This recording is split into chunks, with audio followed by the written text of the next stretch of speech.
This video is brought to you by Crown Gambit. There's a link in the description for more information.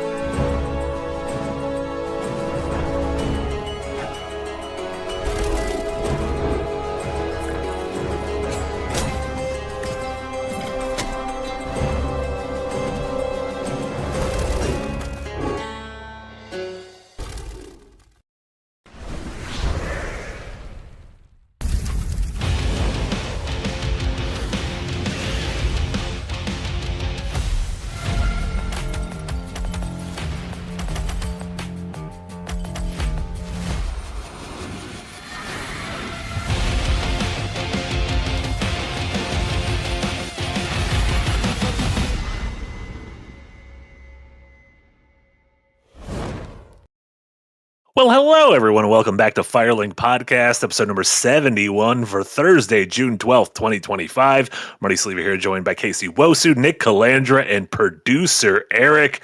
And we got a jag-soft of an episode for y'all tonight. I believe Casey described this as girl dinner, the episode, because usually we have like one kind of totem topic that we like to gather around, but that's not the case today. We got a bunch of little small things. We opened the fridge door and we saw whatever was in there, and that's what we're having for dinner, including chatting about the new Silent Hill 1 news. That game is being remade by Bloober Team. Chatting a little bit about the Switch 2, 1 week after the launch, its historic launch, digging a little bit into those numbers, and then I'm gonna be honest, we've MindsEye 3 days in a row. I'm going to be talking about MindsEye. I'm going to be living in the MindsEye. I might be the world's #1 MindsEye commentator. You might be. Fuck it, I'm going to I don't know if anyone. I've literally seen no one else talk about it. So, well, they canceled their sponsored streams because the game's broken. I'll do a sponsored stream. That's fine. So we'll talk about what a mess that has been. And I did some digging into, because Casey and I were talking about what exactly Leslie Benzies did beforehand. And let me tell you, it ties directly into a script I am writing for the next episode of the Archives. So that was serendipitous. And then all the stuff we've been playing. Some new games, some Next Fest demos, all that stuff. How are you guys doing? You know, there's been better days in democracy. Yeah, sure. Been worse days. Like, there has been worse days. Several states are on fire, but sure. Yeah. Smells like smoke outside my home. Oh. Yeah, I don't want to say I'm used to that, but like not like physically no, but sort of mentally, yeah. Sure. Yeah. No, I can feel that. Yeah. Yeah, we should all be paying attention though. I want to reiterate. Don't hide into the virtual realm. Don't like cradle your Switch as if it's going to make everything better. No. Get up and try and do something if there's anything you can do. No, really. You can put your entire face in a headset and block out everything. There was a whole movie. They made a movie called WALL-E about that, and didn't go well for the WALL-E folks. They got too big to walk. You don't want to get too big to walk. I was waiting for you to go with Ready or Not or Ready Player One. Ready or Not, you also don't know. No, that movie fucking sucks. I'm not gonna reference Ready Player One. This is the worst Steven Spielberg movie, and he made Hook. I like it. He made Popeye. I haven't even watched it. Did you know there's a book, Ready Player 2? Yeah, I did know that. I don't think anyone cares. Nick, do you own Ready Player One on 4K Steelbook? What's the last Steelbook you bought? What's the last DVD you bought? Or Blu-ray or whatever the fuck they call it. 4K. Alien Romulus? You know what they just announced for 4K though that I'm so fucking excited about? Master and Commander. Yeah! Our video essay's out there somewhere. Can we publish it again? Probably, yeah. Because we tried to escape this, right? Yeah. It's been taken down like 4 times. It's out there. It's fine. Let's do it again. Master Commander fucking rules. It is amazing that you knew what he was going to say, Casey. You know? I mean, you saw me post about it. I did, yeah. He's not a real spoop. He's not a real saw the master information and commander. retained it. That is what a sleuth does. I'm glad you pay attention to my posting. I pay attention to every got it. Someone's got. Oh, keeps his third eye open. Mind's eye. We're not doing it. That was beautiful. That was too that early. was our first topic. That would have been great. Don't worry, you can just say it again later and it'll work just the same. It's fine. Let's start chatting about this Silent Hill 1 news because earlier today, did you guys know Konami had a fucking showcase today at 8 a.m.? Because I didn't know that until like midnight last night. I got an email that you were streaming this morning at like 7 in the morning. Yeah, I saw Did you get an email? Why are you guys getting emails about my streaming? It was a I'm subscribed notification. to you. I don't use emails. You get emails about my streaming? Yeah. And you were streaming it early in the morning. I was like, did Marty like accidentally like stream himself getting dressed or something? No, I've done that. That was an accident. That's a whole different channel. 1,000 guys in a row watching me get dressed. But no, so the Silent Hill 1 remake was one of the things announced during the Konami showcase this morning. It included they showed off some more Metal Gear Solid 3 Delta, which is coming in August. Also, How's that looking? I'm still on the fence because it's lost all the charm of Kojima, but it doesn't look terrible. But the thing I'm torn about is this is the fucking Soul Calibur 2 moment, because if you buy it on PlayStation, you get the Ape Escape minigame. You gotta get the apes. You gotta find the apes. But if you buy it on Xbox, you get a Bomberman minigame. So you're the gonna buy both Bombermen copies, are out aren't there. you? The problem is I might buy 2 copies because I love the apes, but I also love the Bombermen. Don't do it. What? Are you saying I don't love the apes? Well, then I'm which saying one do I don't buy? buy 2 copies of the Well, same. which one do I buy? Do you get them? Do you get both Bomberman and the apes on PC? No, PC is just the PlayStation version. So PC is the that's dumb. PC should have got its own stuff. What, I would say Minesweeper? get the Key-free. Bomberman version because that's new. Like the PlayStation 1 is a callback to a thing that already existed, right? Sure. Yeah. Is it the same game? Like the same Ape Escape? I think it's like the minigame? same idea, but like zhuzhed up. If I'm being fully real, I'm going to buy both of them because I have a problem and no one can stop me. Everyone could be like, no, don't do it. That's bad. You're setting a bad precedence. I don't care. Everything's terrible. It's going to make me happy. I think we changed the No Kings protest this weekend into the Marty Stop Buying Stuff protest. What was fine? It's fine. It's fine. It's fine. It's giant, fine. a million people It's strong. fine if only Marty does it. Nobody else follow his lead. I'll say that much. Exactly. But Don't he's an do as I influencer. say, not as I do. Which is totally We're fine. literally influencing right now. No one does anything I say. I bought MindsEye. That was the opposite of influencing. But yeah, they also showed off some new Silent Hill F, which is coming out the end of September. Yeah, I believe the end of September. 25th. Yeah. September 25th. But then the last little reveal was that we saw the logo of Silent Hill 1. We heard Akira Yamaoka's, I don't know if that's a mandolin, whatever that instrument it was, the spooky strings. And Bloober Team, it was revealed, is making a remake to Silent Hill 1. So clearly they're successful. Silent Hill 2 remake was successful critically and commercially, and they're going back to the beginning now, which is funny because this kind of reminds me of like how Capcom started remaking Resident Evils, at least like a couple of years ago, where they were like, let's just start with 2 and see where we go from here. Yeah, whichever one is the most popular, do that. And then we'll milk the rest as they come. Konami's also doing with Metal Gear. With like, let's start with 3, and then we'll see how this goes. We'll see where we want to take it afterwards. Is 3 considered the most popular Metal Gear? No, Metal Gear's weird. I don't know what. I think 3. If you had to ask Metal Gear, 3 would be the one the most people say is their favorite, but I don't think it's like an overwhelming majority. I think Metal Gear is interesting because I can believe that. Like people make arguments for all 5 of the core ones. But do we think that this could be? Is there a future where a few years from now we're talking about Konami the same way we talk about Capcom, where Capcom hit some dark years and then over the last 8-9 years they've like really put it together and are now arguably a top tier third party developer publisher. Let's see how they handle Silent Hill F first. Good looking trailer. Maybe it's not good. We'll see. Sure, you don't want to put the cart in front of the horse. Yeah. I feel I don't think that it will mirror Capcom's success for the main reason being that Konami is outsourcing their IP and kind of just milking the profit that way, whereas Capcom is still actively, taking care of its library. Like they have internal studios, they have devs who know those franchises as opposed to just shipping them out. Though, since Konami doesn't necessarily have a ton of internal development help, this is probably the best thing for them to do with those IPs if they're not going to sell them. Yeah, that is a good point. Yeah, whereas Capcom has internal teams working on Street Fighter and Resi and Monster Hunter. Konami is giving all of these keys to.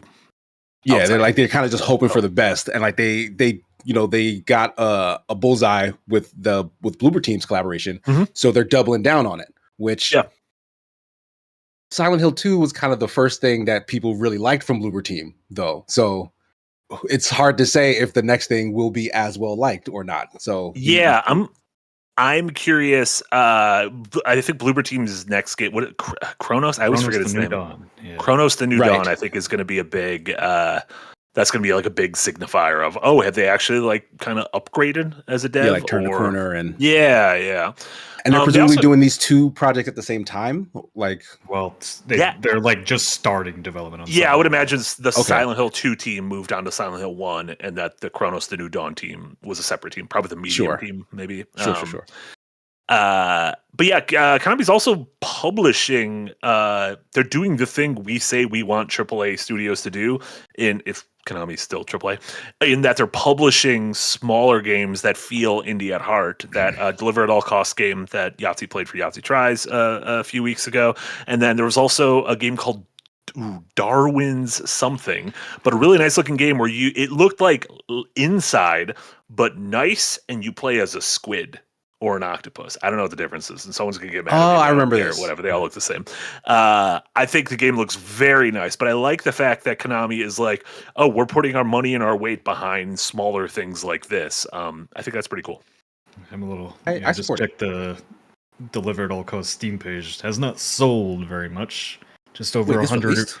Yeah, just over 100 reviews on it. I know it's free on Epic Game Store though, so I don't know. That's that. Yeah, a lot of people picked it up there, but yeah, just 100 reviews on Steam is not good. Yeah. It kind of launched without a lot of fanfare, but the people I know who've played it seem to enjoy it. So, question mark.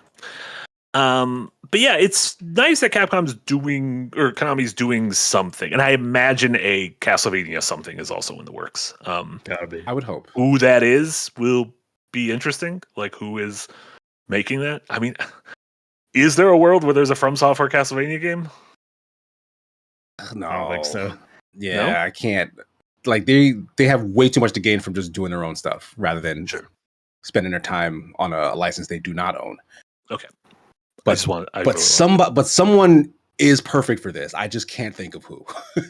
Neo is. I mean, they're in the same boat. Like they have their own IP that they can pour their time and energy into. They don't need someone else's. You need someone who's like on the cusp. Like they've worked on someone else's IP in the Souls-like space before. Gotcha. Perhaps. Nintendo. I was going to ask, who was that? Bandai Namco that did that Berserker Kazan game or something? They published it, but I don't know. They weren't the dev. No, they did not publish it either. It was Nextline that published that. Oh, it was a little lie. Because that game belongs to the Dungeon Fighter, whatever people, right? Like that's their IP. So if people like that, Dungeon Fighter people, who are they? Yeah, I don't know, but that it's a long running thing. I just know that whoever made it doesn't own it. I'm having like flashbacks of me being confused at you bringing up Dungeon Fighter and me being like, "What is that?" You guys being like, "Oh, this is part of that thing." It was an old web browser online game. Sure. Love web browser. I'm just now thinking about a bunch of weird old web browser. Remember E-Bombs World? Do you think E-Bombs doing all right? Yeah. He's dead. He died. Oh, all right. R.I.P. R.I.P. E-Bomb. Before we move on to talking about Switch 2, we got a bunch of super chats that came in. Thank you all so much for supporting us. Remember, folks are supporting us via super chats, via memberships, via Patreon, and at the $5 tier and above, we solicit some of your questions and comments, which we have a bunch of them for the Switch 2 launch. So we'll be chatting about that soon. But Will Cooling with a £2 dono, thank you so much. Going back to 4K Blu-rays, my last 4K Blu-ray was the Pacino Gay Panic thriller Cruisin'. I fucking love Cruising. Cruising's an incredible movie. I remember the last one I bought was, I think, Gladiator 2, and then I'm waiting for. I have one coming. What did soon. we think of Gladiator 2? I thought the movie was kind of bad. I didn't love it. My next one is the first season of Fallout's getting a 4K steel copy or a steel case release. Yeah, does it come with a free Goggins goggles, where you can see the world through Goggins' eyes? It'd be kind of blurry and radiated. Oh, not the real Walton Goggins, not his character, the Spooky or whatever his name was. Still probably blurry and What's radiated. his name? The Spooky? The Ghoul. The Ghoul. Could have been the Spooky.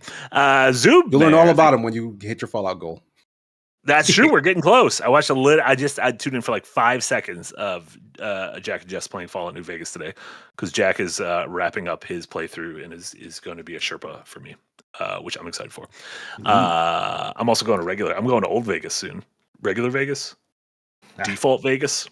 Well, no, it's called Vegas Prime. It's just Las Vegas. Is there anything before that called Vegas?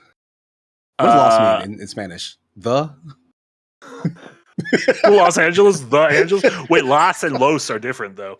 Probably, and we know La Vega. We know La Vega. La Vega. Oh, right. It does mean the. So the Vegas. There you go. Perfect. God, that was just the most ignorant shit. Someone's going to be like, why do you have microphones? It's fine. Zoopmare, thank you so much for a $5 dono. Will we ever get another sub-20 Metacritic score, or are journalists done scoring games that badly? And does MindsEye deserve a sub-20 like Ride to Hell did? The thing about, which we'll get into more with MindsEye, is the true doldrums, the true bottom of the barrel video games. There's hundreds, thousands of them released every year, are not worth the time for people reviewing. Go open up the eShop, open up Steam, look at the games released there. Those are the sub 20 ones. I mean, it used to be like Ride to Hell would be the only game coming out that week, so everybody would review it around that time. Now there's 20 games a week. Mm-hmm. We'll go into it. But there's been some stinkers that have gotten review scores in the low 3s and 2s recently. Sure, yeah, and we'll chat more about that when we get to MindsEye, because I have some thoughts on that. As the world's #1 MindsEye streamer, I don't have like a weird theory this week. This is going to be like a pragmatic thing. We're like, MindsEye is actually the Matrix, although Casey and I might think that it might actually be. There aren't zero connections. Yeah. Jewel Rao, thank you so much for a €5 dono. Imagine in real life you tell someone about a new game announcement and they ask their phone, Grok, is this true? If anyone asks AI to do a simple Google search for them, they're subhuman. You don't have to worry about them.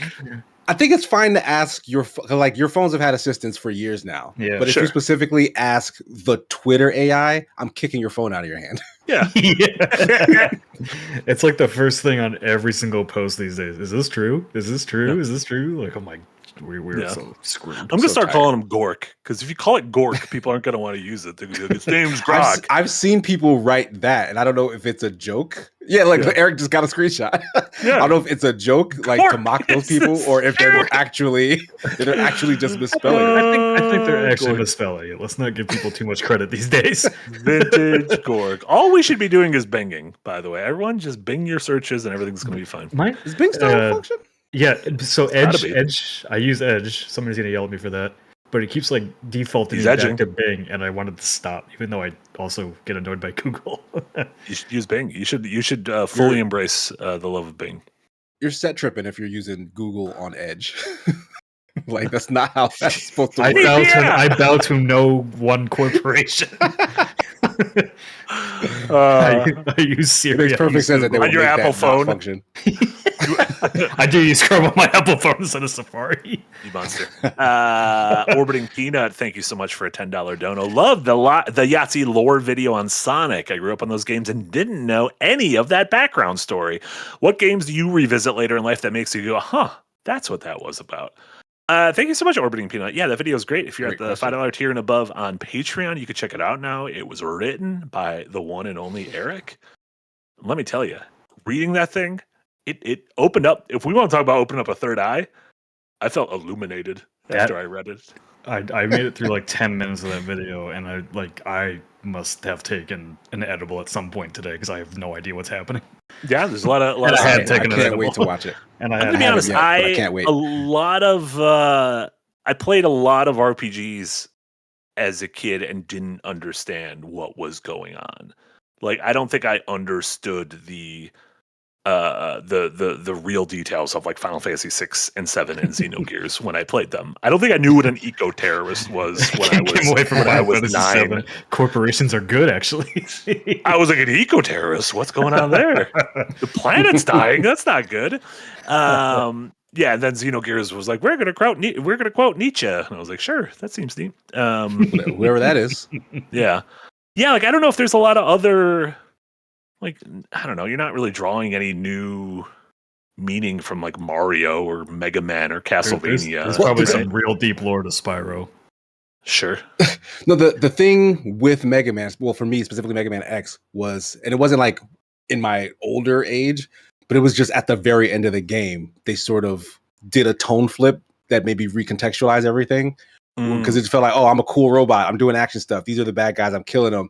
And then they play really sad music in the ending credits, and they have a text scroll that tells you that Mega Man feels conflicted that he murdered all of his compatriots or whatever. And I'm like, holy shit. They were my brothers. They were no different than me. Right. Like, he really gets contemplative at the end, and that just really flipped the entire game on his head. That's what the X is for. I always feel like those kind of stories are like, oh, the designer was going through a divorce at the time, and they put it all into the game. That's great.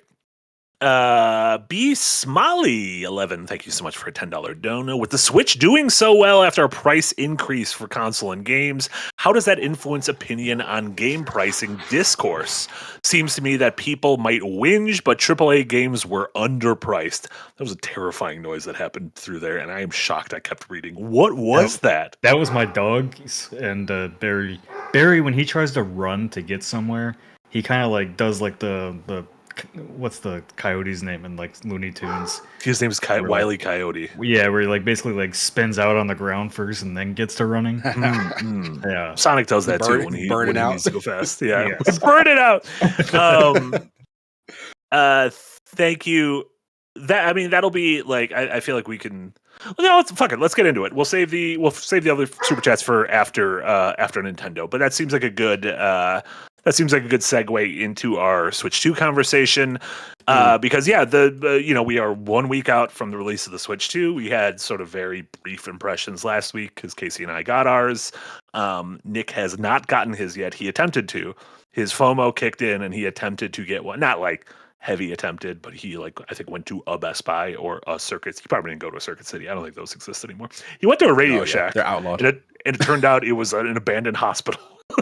and so they didn't have any Switch 2s there. Nintendo announced that they have sold through. So they have sold. This is not like shipped. This is sold 3.5 million Switch 2s within the first 4 days. And Nintendo said that makes this the fastest selling Nintendo hardware in history, which makes it the fastest selling video game hardware in history. So it is very apparent that within the first month or 2 months, it is going to outsell what things like the PS4 and PS5 did in their first year. This thing is like from a commercial standpoint, this thing is an absolute 100% hit. That being said, like, I think there's people who are kind of like, it feels like there's a whelmed reaction to most people who have a Switch 2. I think part of it is because the game is Mario Kart, which is gonna be one of the best selling games of this generation, which is kind of a cheat now because it was a pack-in, but it doesn't have the kind of oh my god, I am playing a generation defining game like Breath of the Wild or Halo or Mario 64 to it. So that's why I feel like there's a little bit of, I guess, a lack of I don't want to say lack of excitement because I know a lot of people with theirs and there's really enjoying it, but like kind of a lack of like a fervor because there's also a bunch of other shit to play everywhere else. And I think that's part of it is that like Nintendo, the last time around with the Switch launch, they kind of opted out of the conventional cycle and just did their own thing. Mm-hmm. And the Switch was such a departure from the last couple of things they were doing. This time they're still off cycle. Like we're still in like the dregs of the current console generation with the other guys. But Nintendo being off cycle is like, here's our brand new thing. But their brand new thing kind of feels like a refresh of the last thing because they didn't decide to go super hard on like a brand new concept or whatever. So on that front, it's a little less exciting. But in addition, yeah, the only thing they had to show at the start is Mario Kart, which is one of the safest titles that they have. Like they do not innovate or go big in Mario Kart. And the biggest thing they could have done in terms of introducing open world, they kind of half-assed it from most people's review of it. Yeah, so I'm really torn on the whole open world part of it because I like it so much in theory, and I do like the vibes of just rolling around the world, but there are so many small things like, why is there not a checklist of all the shit you can do? And to be like, I beat this challenge or I hit this P-switch, and so now I have 99 more of them. And I know a lot of us bemoan, like, we don't want don't turn every video game into a chore list, but like, I don't know. It just give us like a sense of what's out there. Progression, like, at least I've done 2% of these. Now I want to do another 2% of them. Yeah. That being said, I do think they learned from the Switch 2 or from the original Switch in that the original Switch had a pretty consistent tick of games for its opening year, which is something the Wii U did not have.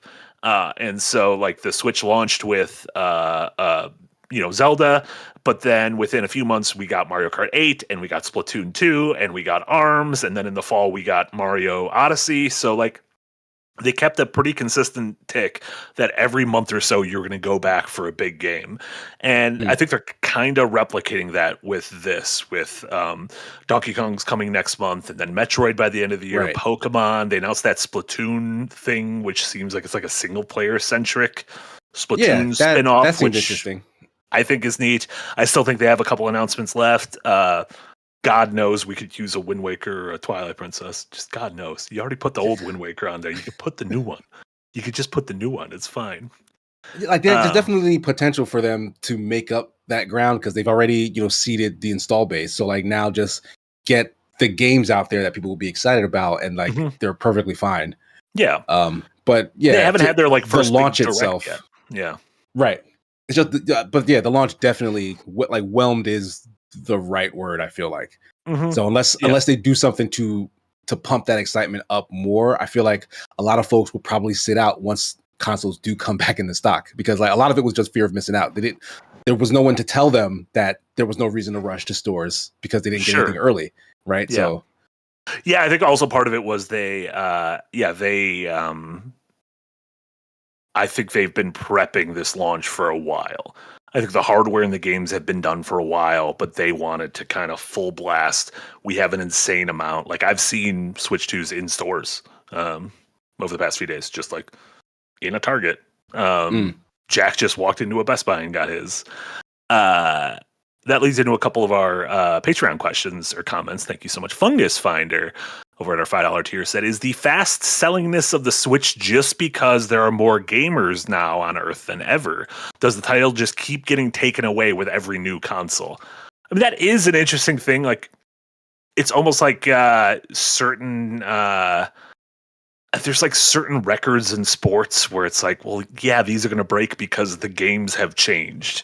Because like the athleticism is just at a different level than it was. Yeah, exactly. So, by the very nature, I think there are more people buying these things, but I do think it's still fair to compare it, especially to recent things. Like, it is not that far off from the number of people who were playing games when the PS4 was around, right? It's a little, it could be a little apples and oranges if you're comparing it to the 80s or like the early 90s or anything, especially in how global some of these companies were. But yeah. Like Nick, are you I know attempted to get one and unsuccessfully. Like, are you still like, was that FOMO? Like, what was that? Because you want one for work? Was that what was that? Yeah, I mostly wanted one for work just to I think the sooner I can sell my Switch 1, the more money I'll get for it. Sure. So, but yeah, I'm still not in any rush to go. Like I wasn't like brokenhearted that I didn't get one, Yeah. so I'm not in any rush to grab it really. A couple questions also leaning towards that. Pat the Vandal, thank you so much over in the Patreon, said, I find myself wondering if the Switch 2 will age better than the first. I remember the original feeling dated right from the get-go, but 2 feels modern. With new console tech mostly relating to things like ray tracing and frame generation, do you think that a more modest handheld like this will have longer legs? Like, it's hard to put yourself back in 2017 shoes, but like, does this feel different than when the Switch 1 launched? I mean, we kind of talked about this last week. You know, it's still, you know, you're not there for the best performance and graphics and all that stuff. You're there for Switch games, right? Like I think as long as the library is good, it'll age fine. And if you want better graphics, better performance, go get a handheld PC. And that's the thing, right? Like, there's actual competition for this now, so. It's hard to say if it'll match the longevity of the last one because there are more options and someone might just pull the trigger on another thing and then just never get a Switch because, you know, that need is being satisfied. But then again, it's Nintendo. Like, they far outpace literally anyone else in the same category as them. So like, it may not even be a blip on their radar. It's hard to say right now. Yeah, because so Steam Deck currently has according to this, fewer than 6 million units sold, which Nintendo will surpass by October, probably. So I still do think, I completely agree that there's so many options, and there's some comments directly relating to that. While there are more options available, I think those are still relatively niche. If we want to bring up normies, my normie friends don't do Steam Deck and Asus, Roger, Allies, and all that stuff, but they do. I think they'll be less niche now. The Switch 2 is $500. Maybe, and it's comparable. Yeah. I mean, now they are comparable in price where they weren't before. You know, you get a Switch for $300. You know, Steam Deck was kind of comparable, but you know, if you wanted like one of the beefier ones, like the Legion Go was like $700 when I got that. Yeah. So David Cook in the Patreon asked, do you think that the handheld Xbox that we saw, which we're seeing right now, the ad for that they showed at the Xbox showcase, will compete with the Switch 2 on price? That thing's going to be more expensive, right? Oh, yeah. They've been cagey on price. I bet that's going to be somewhere around $500-$600. Yeah. Do you think... So then Bromaz Adams, I don't know, I just keep all these people are just lining up perfectly with this Steam Deck, PlayStation Portable, and now Xbox Ally X all entering the Switch and now the Switch 2's territory. Are we flooding the handheld market? Do you think that any of these have true sticking power to challenge Nintendo's market share? I don't think any of them will ever challenge Nintendo's market share. Yeah, not realistically, because Nintendo's core draw is its exclusive library. Like, you cannot get the Nintendo experience anywhere else.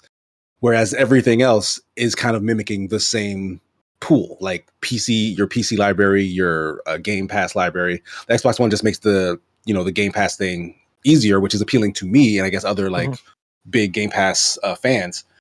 But it's the same thing for any other variant you get. So it's like a VCR at that point rather than There's some that are focused on streaming, like the PlayStation Portable just streams, which that doesn't even feel like the same thing. And a lot of people that played Nintendo, like that is their main console, right? So like they're usually somebody that's buying a portable PC. It's like a secondary thing to your main battle station, whatever you want to call it. But a Switch is the primary console. They buy it for the form factor. The portable thing is just nice to have. I think like a full half of the Nintendo base is also using it as like a second machine. Like they have like their first day, their PC or their PlayStation and whatnot, and then they also just go get a Switch because you can't get Nintendo stuff anywhere else. Yeah, I would love I would love to know that breakdown. We will never know that breakdown, but I would love to know like how many people have only this, have these two combos. Like, is it more likely people have an Xbox and a Switch, or is it more likely they have I assume a PlayStation and a Switch, or is it more likely they have a PC and a Switch? Which I don't think so, but yeah. I think all of those are pretty evenly likely. Like whatever your main proclivity is, you also just make room for Nintendo. I thought PlayStation and Switch make the most sense because of Japan. And I feel like PC and Switch make the least sense because I feel like people who are hardcore PC probably just toss Nintendo to the wayside.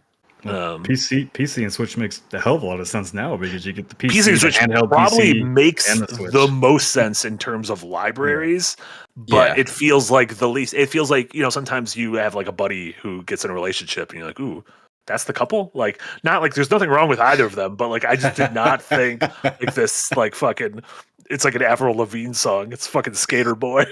I don't know. I would honestly say like PC and Switch seems to be the way even like normies are going, because even my normie friends have all moved on to PC and Switch. Man, really? Yeah. My normies don't know what's going on with personal computers. Well, but yeah, a lot of normie people want to play games like Repo and Phasmophobia and all those, you know, a lot more, you know, casual kind of party friend games, and those start on PC a lot of times, and so a lot of people are making the move to PC. Yeah. Like my kid hears about these sorts of things, and like he covets the PC experience. So I can see it. I guess that's another big thing. I think the games that go viral tend to be on PC. Maybe other things as well, but tend to be, you know, your content warning, your, like you said, Repo, Schedule One, and Roblox, that shit. Yeah. I guess Roblox is on everything, right? I don't give a shit. Yeah. I don't know why I asked that question. I don't care. Before we move on to I guess in conclusion, Switch, pretty good. It's a good watch. Can I make like a little mini tiny review of a Switch feature, because I finally have two. My son is here. We did all the transferring stuff of his library to the other Switch, and then we did the console linking thing, because the game share library hack that folks used to employ, where you would put your main profile on the secondary Switch, and then basically you would have to maintain an online connection in order to play your own games, and the other one could play freely, blah, blah, blah. It worked because you could play the same game both online on both profiles because of that setup. Nintendo has eliminated that functionality. Okay. So now it's, you link the consoles, you can share the library from one profile to the other, but it's governed by that virtual game card system. So, for example, me and my son both play a lot of Smash Bros. If I'm playing Smash Bros.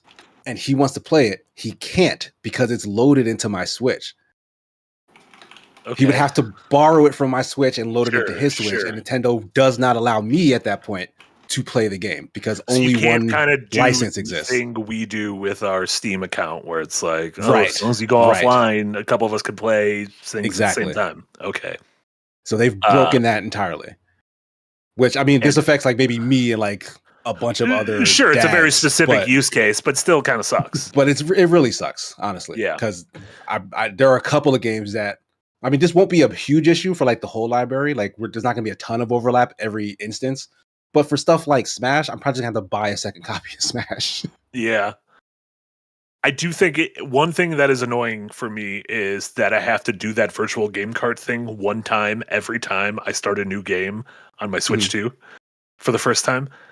And like when I was, especially last week when I was like stress testing a bunch of them to see like, how does this run? How does this run? How does this run? Having to go through, it's short. It's a 20-second thing of loading the cards. Like the stupid little animation, right? Yeah, and I'm like, we don't need to do this. I'm fucking. It's just me. It's just me. Like I'm gonna die alone. I'm not gonna have kids. It doesn't matter. just let me play these games. And then Miyamoto was like, "No, you will procreate." And I was like, "Miyamoto, stop watching me." That's my relationship with Miyamoto. Yeah, but that's. I just want you to have kids, Marty. It's all. Listen. Pikmin was made as a direct response to the declining fertility rate in Japan, so I understand. That's going to be a video essay I have coming up, because I've thought about that for a little while. Oh god. Oh god. It'll be after the archive. It's fine. I'll finish the archive and then we'll go on to that. But a couple more super chats came in before we move on to what we've been playing, including MindsEye Laboratory Maniac. Thank you so much for a $5 dono. Marty, have your Final Fantasy Magic cards arrived yet? And if so, what are your best pulls? I got 3 Buster Swords during pre-release weekend. So I don't know what. I mean, 1 Buster Sword sounds like that's like the best sword. That's probably the most popular Final Fantasy. You even know what a Buster Sword is. I know what a Buster Sword is. Because it's in Smash. I haven't called non-Buster Swords Buster Swords. Goes busting. It does tons of busted. I don't know what's going on, but there was like pre-release, people were getting shit. No, mine are still coming Monday. I don't know what happened. Spent fucking $200 on a goddamn box of cardboard. $200 on these things? But it's so many of them. It's financially, it's going to put those kids I made up through college. It's going to put those kids Miyamoto keeps telling me to have through college. You just wait. I'm so excited. RI with a You're 5. You're going to look at those for 1 week and never talk about them again. I mean, a week is generous. If we're being honest, a week is generous. As long as you admit it, it's okay. All right, thank you so much for a $5 Canadian dono. Remember, people who unironically say they grok something probably never read the book about a Martian/angel sex cult that it came from. That's right. Grok is from is it a Heinlein book? Grok book source. Grok, what's your name from? Is it possible for me to go ask Grok on Twitter?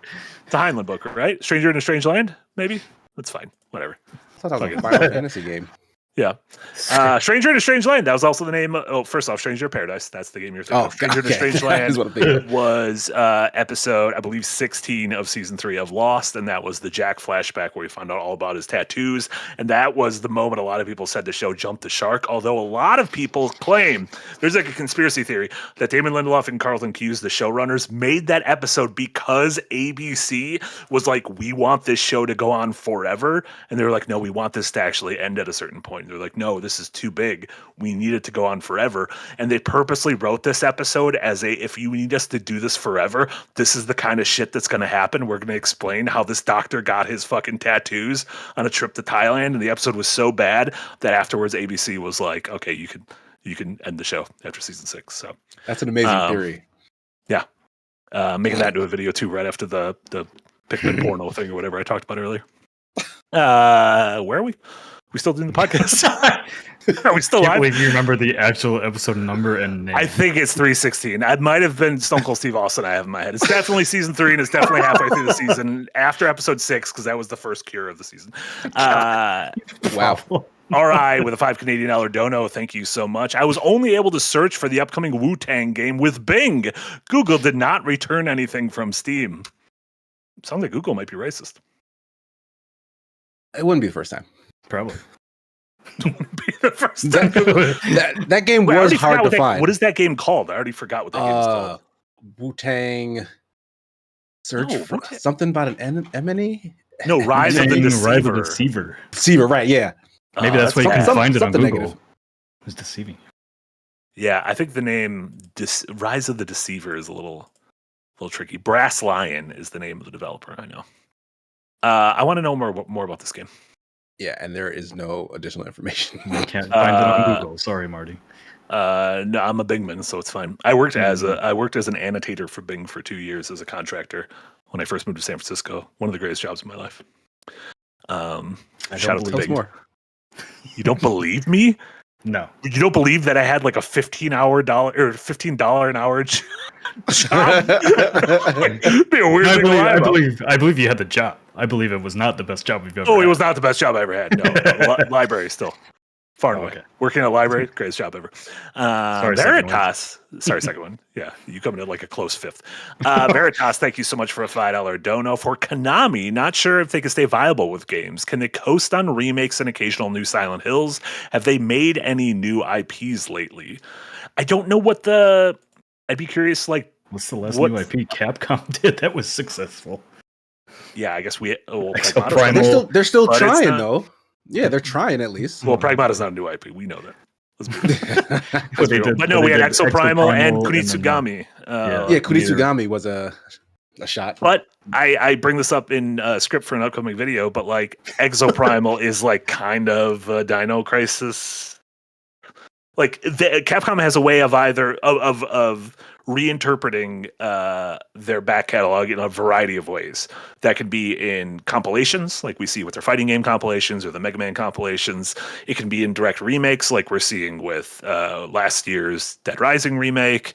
They'll just bring series back wholesale, like Onimusha, and then sometimes like I think Exoprimal is like almost a testing the waters on a Dino Crisis without committing to Dino Crisis, and Kunitsugami kind of felt like an Okami, even though Okami was then announced, a couple months later at the Game Awards, Okami 2. But yeah, there's a theory. Yeah, I mean, as Speakeasy said, Konami went an extended period of time without releasing games. Konami would be fine. They're funded by Pachinko, so they're not going anywhere. Folks whether love their games business, those little marbles going down.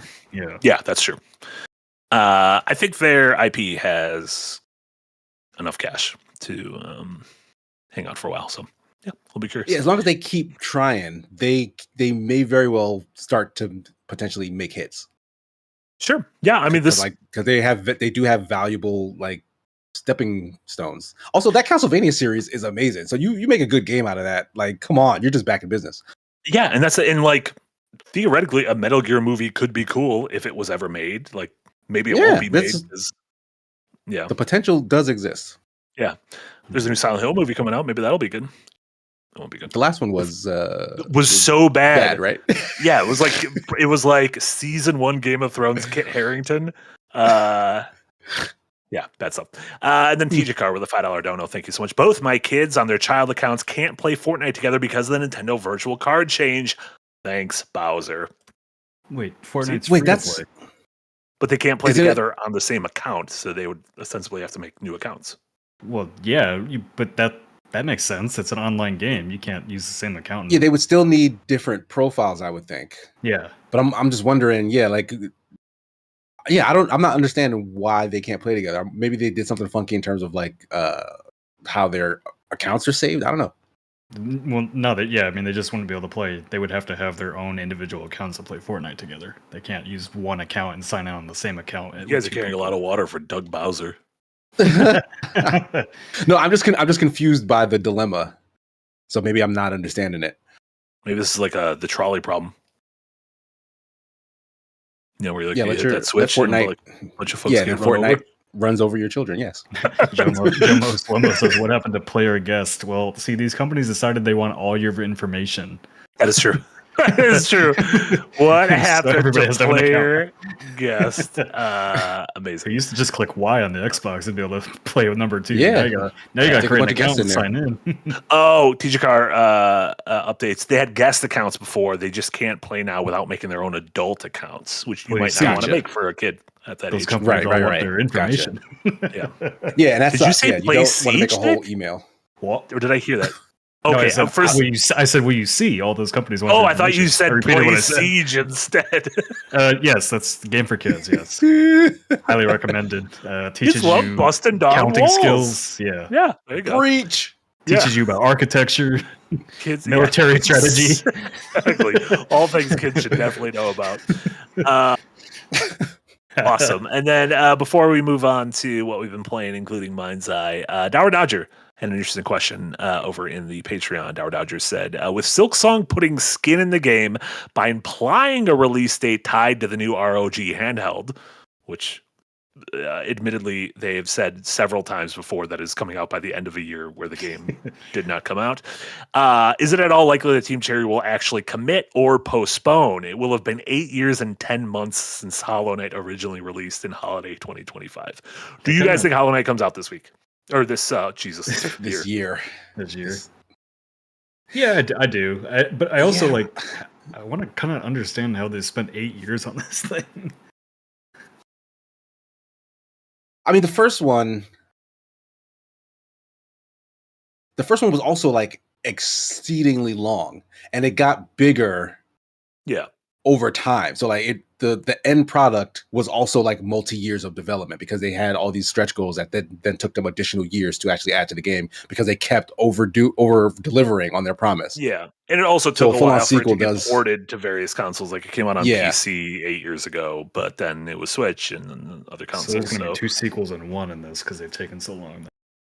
Silk Yeah. Song. Hollow Knight and But that- Silksong. But that's kind of their MO, right? Like it's not like this isn't going to be like an 8-year-old thing. Like this Team Cherry seems to be working and improving on what it is they do as they're making it, so that when it does finally release, it's like this thing is the most thing they could have given you at that point in time. Like they're almost just never done, which seems to be the problem. They need someone to tell them to stop and deliver. Yeah, somebody's a puppet Space cherry. Gardener says in chat that they remade it on a new engine, which is why it took so long. That makes sense, right? Like they work on it so long, it gets old, and then they go back and do it over. Goof. That could have been a Space Gardener lie. I believe it though. Grok. You know what I've heard? They actually made it in shit. This joke would have landed if I remembered what the MindsEye thing was called. Everywhere. Everywhere. Yeah, everywhere. They made it in everywhere. Okay. Let's Eric, let's rewind. We'll start back here. 3, 2, 1. The reason it's taken so long is because they remade the game in everywhere. Grok, is that true? Gork. I got Gork again. Gork, help. Gork, I need help with my goof. So yeah, let's chat about what we've been playing, and we can start off with I guess the big release of this week, which is MindsEye, the first game from Build a Rocket Boy Studio. This is a game we've been talking about.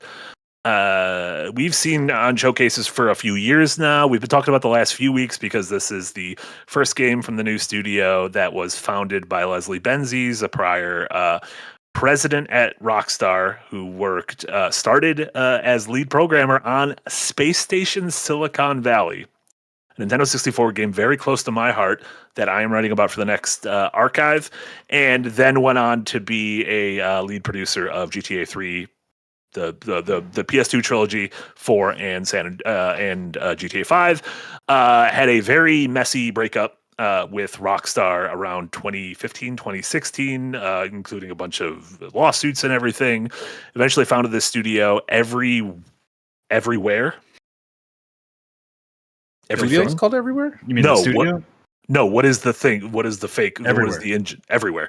I'm sorry, I'm never going to get this. Everywhere is. It was the idea. It was kind of the idea was it being a metaverse / Robloxy / UGC creation tool where folks could make their own experiences in, and that everything this company did would be under the umbrella of Everywhere.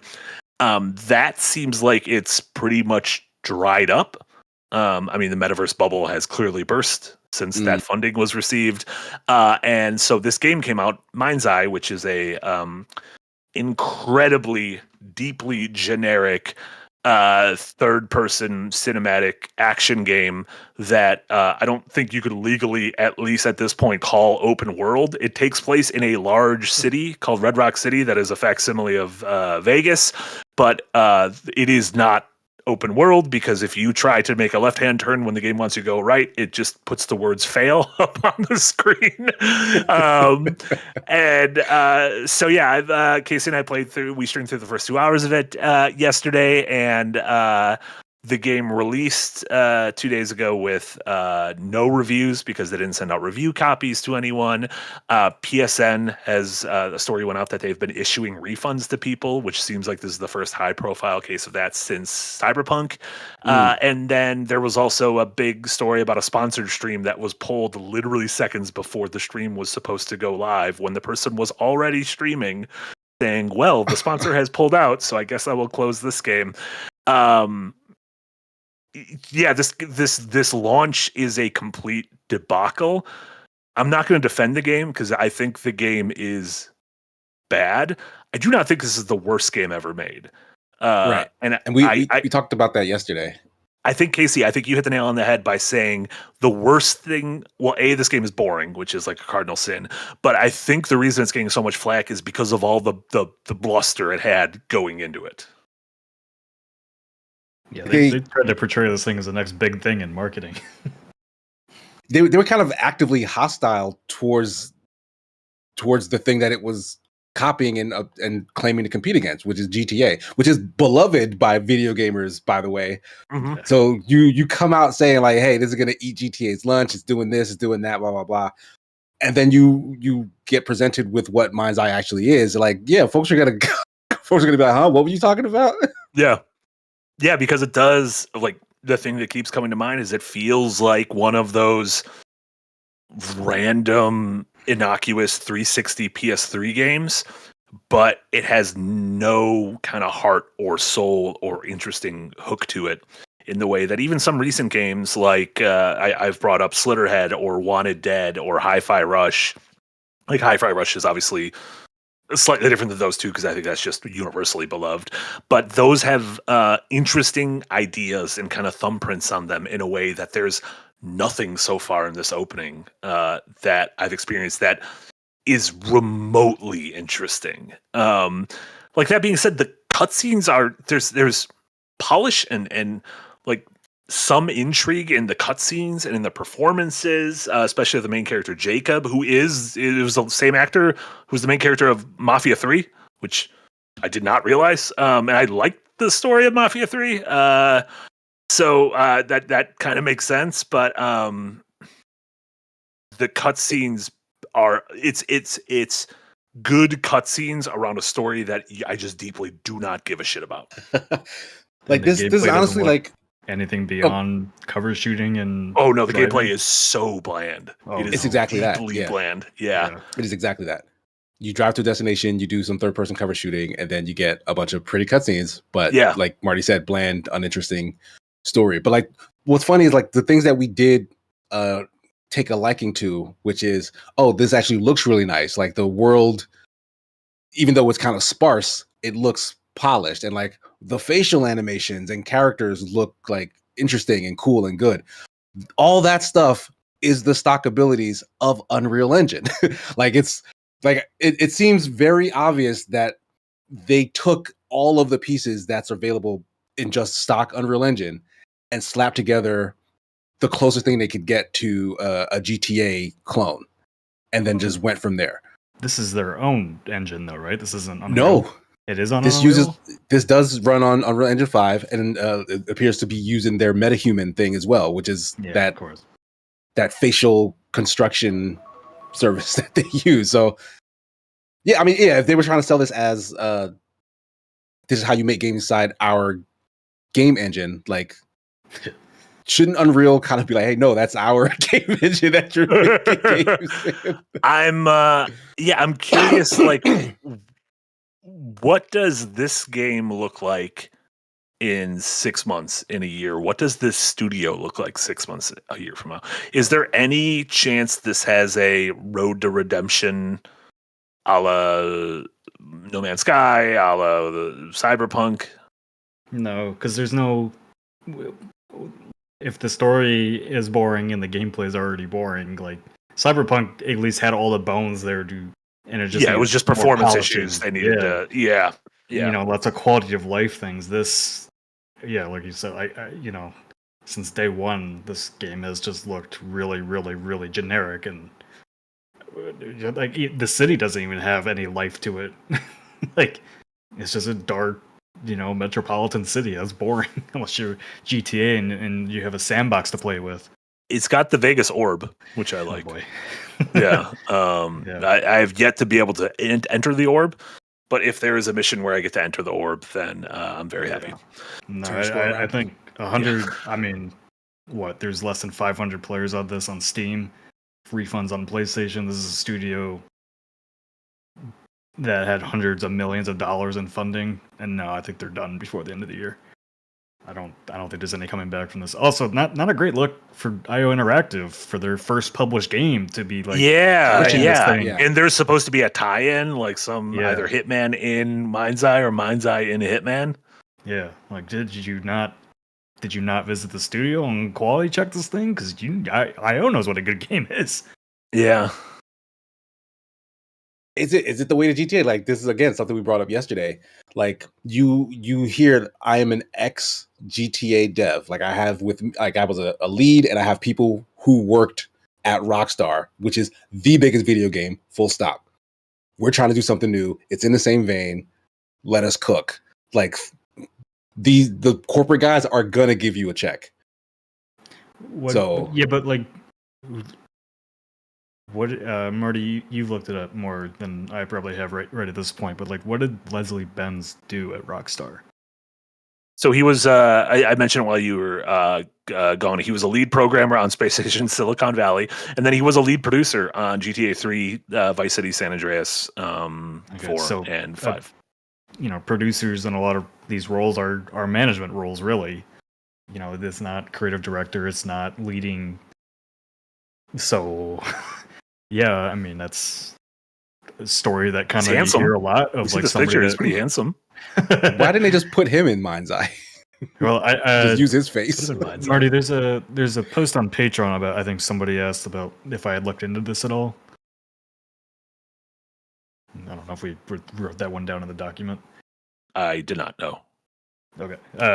So essentially, there's been a lot of talk about this game on social media because like people have been looking into the studio and all that, and like their Glassdoor reviews are really bad. Just crunch, bad management, lots of like talent leaving since this came. I mean, over the development of all this stuff, just kind of floundering around between projects. So I don't know. This just sounds like a very classic development hell story in a studio that bit off more than they could chew right out of the gate. And I feel like a lot of those studios that founded during COVID did that, where they got massive investment and then tried to go big or go home, and most have gone home at this point.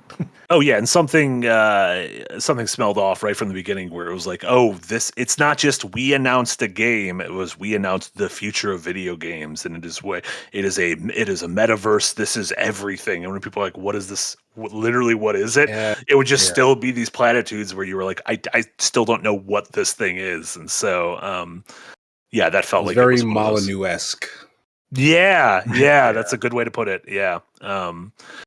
So yeah, and again, like I don't think if you're going to see some like 1 out of 10s, 2 out of 10s with this game is not that. This game's cardinal sin is it is extremely boring, and all of the bullshit and hype and bluster that came beforehand. It's like a very 5 or 6 out of 10 game. It's functional.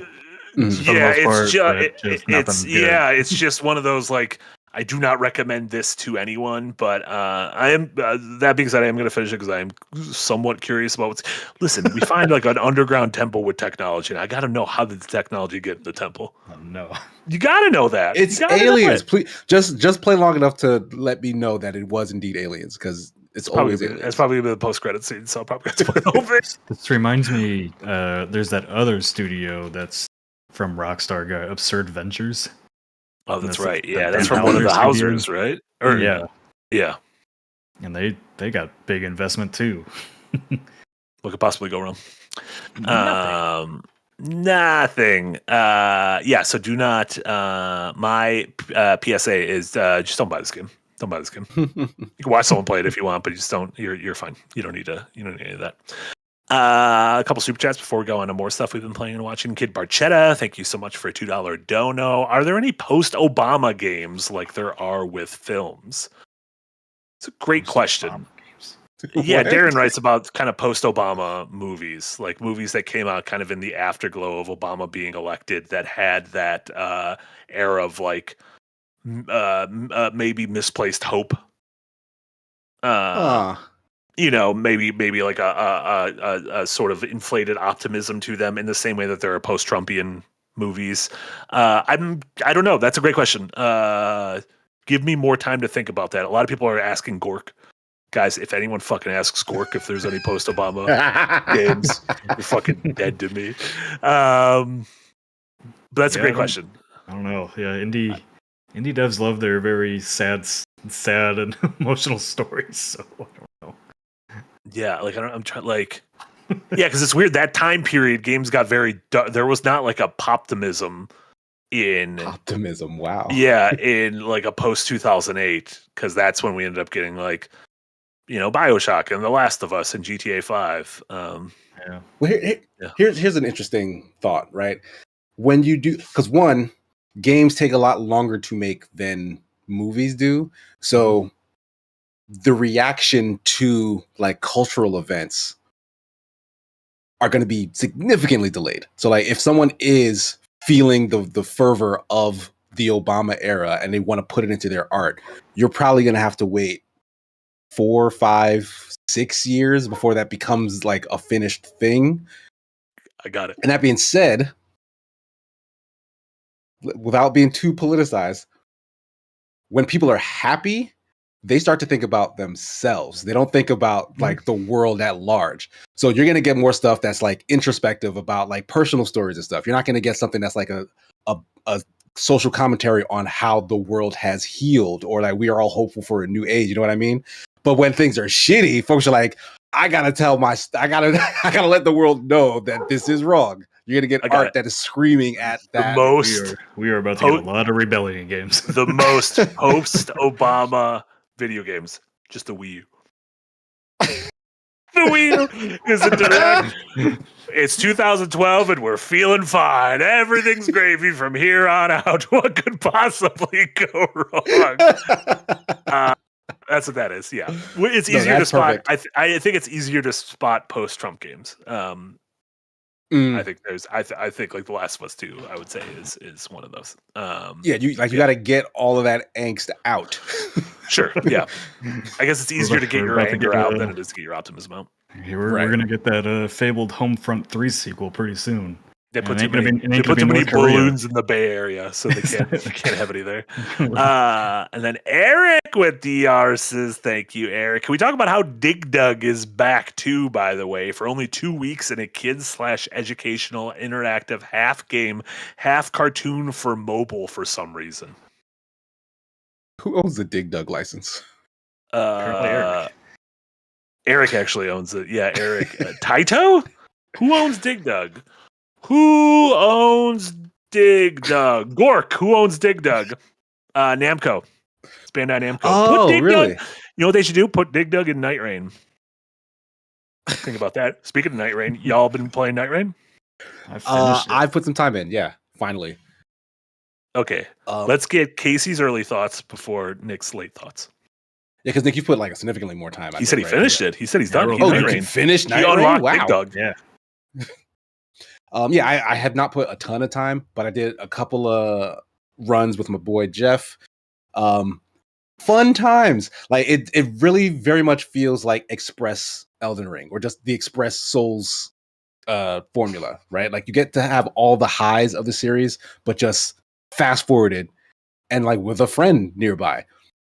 They really thought this through, like the way they just switched up all the ways the game would make you be more methodical and just threw it out the window. Like no fall damage, no concentration on your level up. Like you have the bespoke classes. In terms of customization, you just get drops that you can then put like a couple on top of a character to like to get you tiny bits of tweaking customization to how the stats work. So I don't know. It just feels like Express level Elden Ring, and like that feels really good right now because of how much other stuff is out. And if you do crave that Elden Ring experience, it's a very quick way to get in and get out. Yeah, I had a really good time with it. I enjoyed it a lot more than I thought I would. Even I've played it all. I played all but one boss with randoms, and for the most part, really, really good experience. I only had a few team ups where they kind of abandoned me, or just weren't picking you up. But my bigger concern was actually like just people being overly sweaty and not helping at all, and like just trying to take everything on their own. And then they end up dead, and then you can't save them, and so it's a waste of a run. Yeah, well, I love that the game like kind of punishes you for not sticking together. Like you can go off and kind of try to do your own thing, collect your own souls or whatever, but if you do, you're missing out on the items that you get for your co-op buddies beating bosses or whatever, and then you're playing catch up. So what? So wait, I was actually curious because when you like kill stuff or open chests, is everything that comes out random, or is it based on like who did the killing, who's nearby? I think it's random, but also kind of geared towards your character.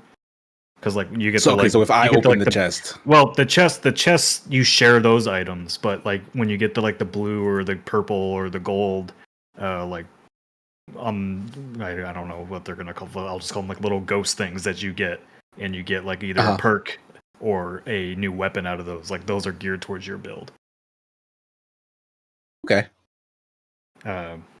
But yeah, I would love to see them like follow up with this with even more mechanics and stuff like that to mess around with, so that it's not so that not every run feels the same. Like I would have liked they changed the maps up as you finish bosses, but I would have liked to have seen maybe a bit more exploration, slow it down a little bit, so that you can.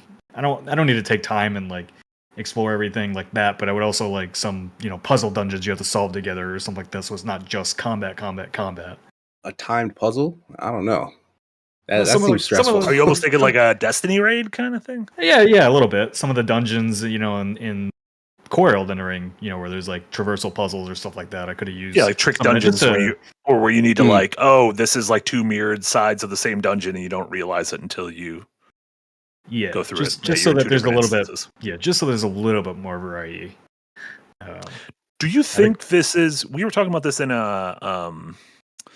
I think a CCC the other day. Do you think this game is going to be treated as a quote unquote live service game? Do you think this is going to continually get updates? Because like I can see it. FromSoft doesn't do that yet.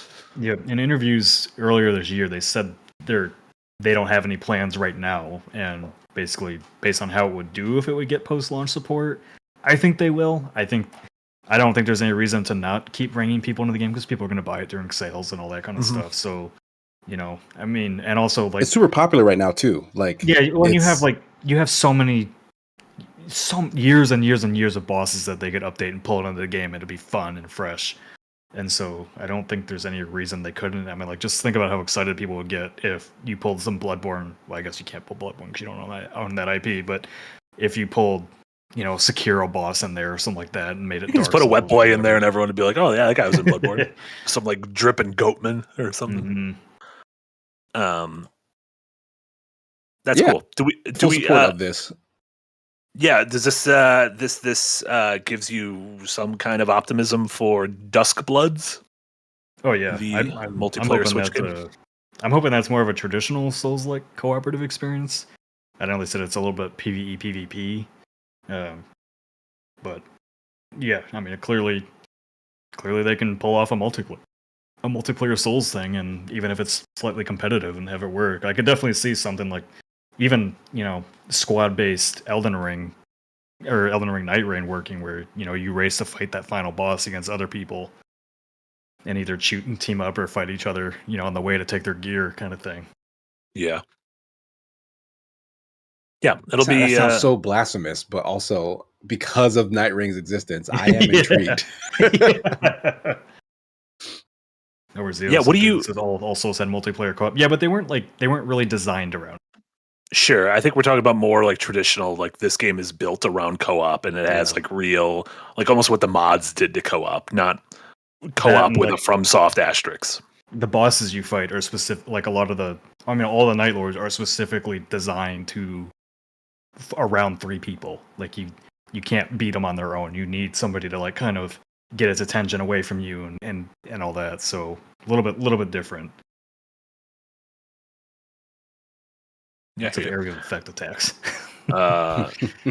Yeah, I'm excited for, like, I know Jay's working on a design delve on this, and I'm excited for some real good video essays and criticisms about this game, because I have no desire to play it, but I want to experience it the same way I experienced Sekiro, where it's via other people. Has anyone played this Lies of P DLC? I started it last night. Oh, did you? And I got destroyed by the first boss. Great. Is it in the account? Sorry, it wasn't even the first. Yes, it's in the account. It's kind of like it's almost like a Dark Souls DLC where you have to go to a certain chapter and use a certain item to get it. It's super easy though. Like if you have the DLC, it tells you have this thing, and then you just need to go to a certain chapter and a cutscene plays, and then you can start the DLC. So it's not like super complicated like Elden Ring wants to be with with the expansion of the Shadow of the Erd Tree. My issue is that I reviewed Lies of P, so it was on the press account, and then it came to Game Pass, and I was like, oh, I'm going to play this over because I loved it that much, and I started it and just never had the time to actually do it, and it has since left Game Pass, so I don't actually own Lies of P. Oh, therefore, no. I can't buy the DLC and play it unless I just reaccess whatever save I did. And I think that was like a press save, so I don't know if I can actually access this DLC right now. Yeah, I kind of you can fix that pretty easily with the PC version. You can just go to like ModDB and download like a completed game save and put it in your folder. Oh, so that's what I did because my save got wiped because somebody started on the press. Yeah, because you have to. Yeah, right. Yeah. So I was like, now my save, and then but yeah, you have to get past. You have to finish, I think, chapter 9 to get it. To get access. I might just have to buy base Lies of P, which is on sale. You last I saw. It's a good game. Yeah, I mean, I would, but the economy. Economy. But you get to write it off on your taxes. We don't do taxes here. Okay, so what else have you been playing, watching? Quite a bit. Maybe I won't go through all of it, but on Monday, finally got the chance to sit down and play the Holy Gosh Darn, which is the third game in the Perfectly Paranormal, which is the dev team's trilogy of games. Like they have a series which starts with Manuel Samuel, goes to Helheim Hassel, and is now, I don't know if this is the conclusion because I didn't finish it yet. But the Holy Gosh Darn is the third part of the story. It's a really, really fun adventure game. Each of them are adventure games at heart, but they also have like quirky, interesting, and fun just puzzle gameplay and mechanics. The first one is actually very short, 2 hours long, but the other two are just full ass games from what I understand. Like Helheim Hassel, for example, your character dies, they go to Viking hell, like Norse hell, and they died by being dismembered. So you have the ability to like remove different parts of your body, pair them in different configurations, and use the disparate abilities to solve puzzles around the world. And like it's adventure game esque puzzles. So like you'll use the platforming and body manipulation puzzles to obtain an item or talk to a character or whatnot, and then use that information on another thing. So it's a really, really satisfying loop. Holy Gosh Darn is exactly that, but it adds in, well, not exactly that. You don't have the body stuff, but it's exactly the sort of adventure game conceit, but it has a time manipulation mechanic. Oh, neat. Which is really, really fun because the writing is excellent and built like entirely around this concept. Like you'll have situations where you talk to a character, and because you talked to them before, you want them to hurry up and get to a thing because there's like a pending disaster and you want to get something done before you run out of time. So you can rush them through a thing, but then they'll get mad at you because you're being really rude. So you can go back in time and try it differently, and the dialogue will be different because your character has done it before. Like they'll say different things and have different reactions to the information that they're getting. And it's all funny. Like it's all like the characters are very memorable. They're personable. I think, I do not know, but I think a lot of the voice acting is done by the same dude, which is like one of the main devs. But he's really good. And honestly, it's just a lot of fun. Like I really, really fell in love with like this universe. And it's just the third iteration in that game. I will finish it at some point. I cannot tell you when though, but it is on my to-do list, and I promise myself that I will finish it because I need to know the end of this silly ass story. Apparently it all takes place on the same Tuesday in universe. Oh, they swear all the time. They open the game swearing. Oh, it's a misnomer. It's a lot of swearing in the game. I like it. What else? You been playing anything else? We talked about Night Rain. I'm playing a couple of Next Fest demos, but you'll probably hear more about that when we get our Next Fest video out. But I started the Rehearsal, the Nathan Fielder HBO series. I burned through the first season really fast. Like I didn't realize how fast I was watching it, but I've always loved Nathan Fielder. Like I just discovered him back on his Nathan For You series. Mm-hmm. His brand of comedy is so surreal in that it's the most awkward version of a plan that does make sense. Like on the surface, he will say a very logical thing and then go about executing that thing in the most insane way imaginable. And it's just fascinating / mesmerizing to watch. And it's that exact same energy with the rehearsal, where he's just taking individuals' anxieties and turning them into art. Like I like this. Like it all feels like performance pieces. Like the first guy, for example, has a lie that he wants to come clean about with a group of trivia friends, and Nathan's rehearsal is literally recreating the scenario where he gets to practice delivering that news faithfully. Like he rebuilds the entire bar that they are having their trivia in. He hires actors and trains them in what he calls the Fielder method. The Fielder method. They essentially stalk real life people, like befriend them, ask them questions, get to know intimate details about them so that they can become them for Nathan's rehearsals and whatnot. It is insane. And season 2 doubles down on that in like a really like uplifting way. Like he's trying to accomplish something very, very virtuous. Like this is a good thing for like society that he's trying to do.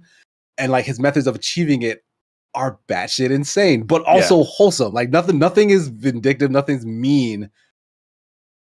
But clearly some people are probably gonna be like hurt, or like if they knew exactly what was happening, like they'd be like very much disappointed or discouraged. Like it's such a strange series. I assume you haven't finished season 2 yet. Right? No, I'm close to the end, I think. Its final line, the final like 2 sentences he says, like have not left me since then. It is like somewhat haunting to me. I'm amazed by it. I think he's like literally one of the most interesting artists. I think he's an actual TV bona fide right genius. Yeah. Or he's insane. You learn to fly. That's good. Good for him. Learn to fly a plane. That's impressive. I don't know how to fly a plane.